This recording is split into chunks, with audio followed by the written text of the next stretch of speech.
Pemirsa, saat ini saya berada di Museum Balaputra Dewa, di mana di sini ada perlombaan mewarnai pemirsa. Nah, seperti apa perlombaan ini dan seperti apa sih antusias mereka? Terus ikuti reportase Diana.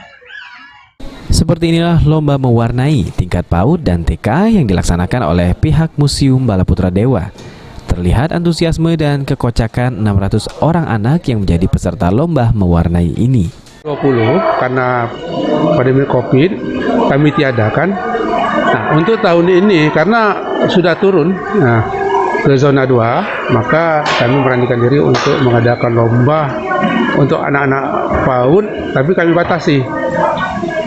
Rencananya sebanyak 500 peserta anak-anak, tapi di luar dugaan mencapai 600 orang lebih dan didampingi oleh orang tuanya. Nah, kami menggunakan protokol kesehatan yang ketat. Nah, setiap masuk kami ukur suhu darah, cuci tangan, dan menjaga jarak. Nah, setiap jarak-jarak yang itu kami buat lakban supaya mereka tidak berdekatan, tapi didampingi oleh orang tua. Halo adek, siapa namanya adek? Raisa. Raisa, adek senang nggak mewarnai? Nah, lagi mewarnai apa adek nih? Lagi mewarnai Apa gambar apa ini? Gambar apa, kapal? Iya. Oh iya, terima kasih ya.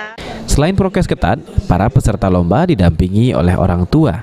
Sehingga tidak jarang yang ikut mewarnai justru sang bunda karena mengincar hadiah berupa uang, trofi, dan juga sertifikat.